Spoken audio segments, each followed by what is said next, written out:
Assalamualaikum warahmatullahi wabarakatuh.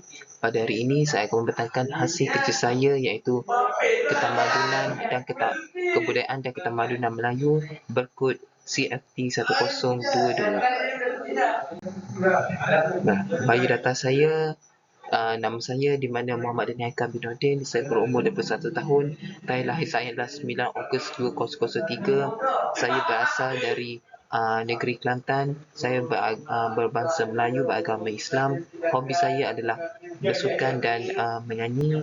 Saya belajar di Universiti Malaysia Kelantan dan kos pengajar saya adalah Fakulti Teknologi Kreatif dan Warisan. Tajuk tugasan saya adalah konsep identiti dan jati diri Melayu yang menjadi asas dalam kebudayaan dan ketamadunan Melayu serta isu-isu yang berlaku pada masa sekarang. Dan saya telah mengerjakan skopnya di mana saya memfokuskan kepada ancaman akidah iaitu ajaran sesat. Baiklah, kita bermula dengan pengenalan di mana tamadun merupakan satu proses bagi mencapai satu tahap kehidupan yang lebih sistematik. Tamadun juga mempunyai tamadun berbeza dan salah satunya adalah tamadun Melayu itu sendiri, di mana tamadun Melayu ini adalah sebuah kelompok manusia yang amat menegaskan terhadap bahasa Melayu.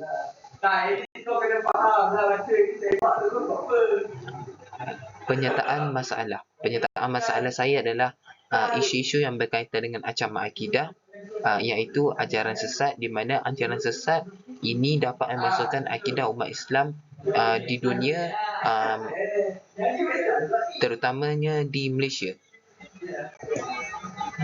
Persoalan kajian saya adalah membincangkan apakah faktor-faktor ataupun sebab-sebab yang terjadinya ajaran sesat ini dan langkah-langkah untuk mengatasinya.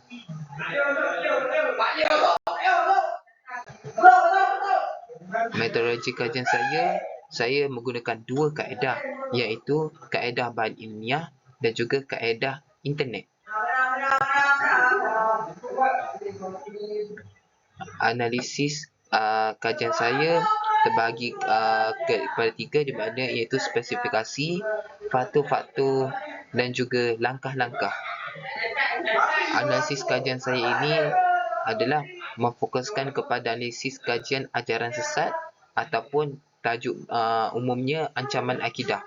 Baiklah, saya memilih 3 poin yang kukuh di dalam setiap poin besar, di mana kalau spesifikasi ini saya telah memilih menghina dan mengingkar ajaran Al-Quran, di mana manusia yang menghina dan mengingkar ajaran yang telah dibawa oleh baginda Nabi Muhammad SAW merupakan seorang yang boleh dikategorikan sebagai mengamalkan ajaran sesat.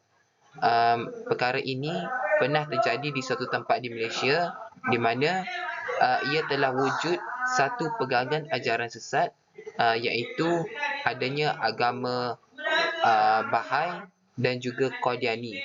Melalui ajaran ini, orang yang telah mengamalkan ajaran sesat seperti ini hanyalah dua individu, di mana Ayah Pin dan juga Tuan Harun. Baiklah, seterusnya pula spesifikasi yang saya memilih adalah penyalahgunaan ajaran agama untuk kepentingan peribadi ataupun politik. Hal ini disebabkan oleh ancaman ini terjadi ketika individu maupun satu kelompok menggunakan ajaran agama untuk mencapai tujuan peribadi atau politiknya tersendiri, di mana mereka mengamalkan wirid-wirid tertentu untuk mencapai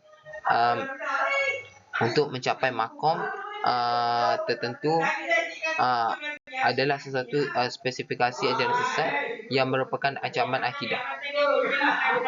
Baiklah, kita bergerak kepada faktor yang terjerumus kepada ajaran sesat.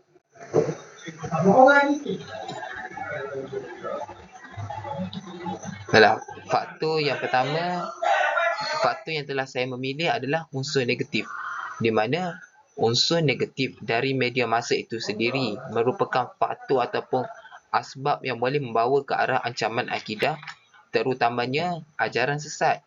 Di mana definisi media massa itu sendiri, kalau mengikut Kamus Dewan Bahasa dan Pustaka edisi keempat, ia adalah merujuk kepada pelbagai jenis teknologi seperti radio, televisyen dan sebagainya.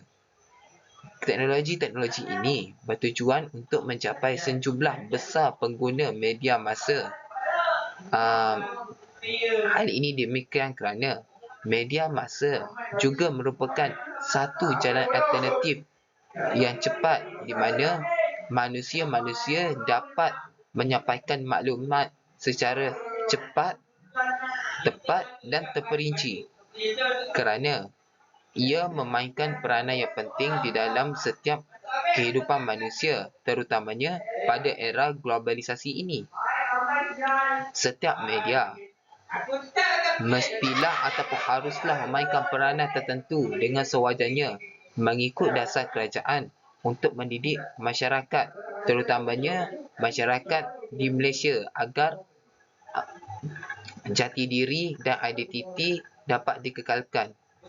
Tetapi pada era globalisasi ini, dunia media massa telah pun dikuasai oleh orang-orang yang bukan Islam. Bahkan juga organisasi yang terbabit telah tidak mementingkan langsung akan moral yang telah diajar oleh Islam untuk digunakan dalam kehidupan seharian manusia, di mana unsur hiburan yang amat terlampau di dalam media massa telah pun menjadikan masyarakat lalai dan alfa.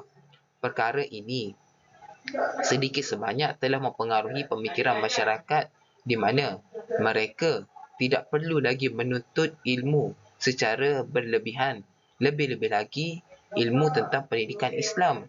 Sedangkan adanya program reality television yang mampu memberikan mereka populariti serta kemewahan duniawi yang begitu senang. Melalui media massa ini juga, unsur-unsur negatif terutamanya ajaran sesat amat mudah untuk disebarkan tanpa perlu melalui apa-apa rintangan dan halangan. Baiklah, kita bergerak kepada cadangan ataupun langkah. Cadangan ataupun langkah, saya memilih dua cadangan yang kukuh, di mana melalui peranan individu dan juga peranan keluarga. Baiklah, peranan individu, di mana individu itu sendiri perlu memainkan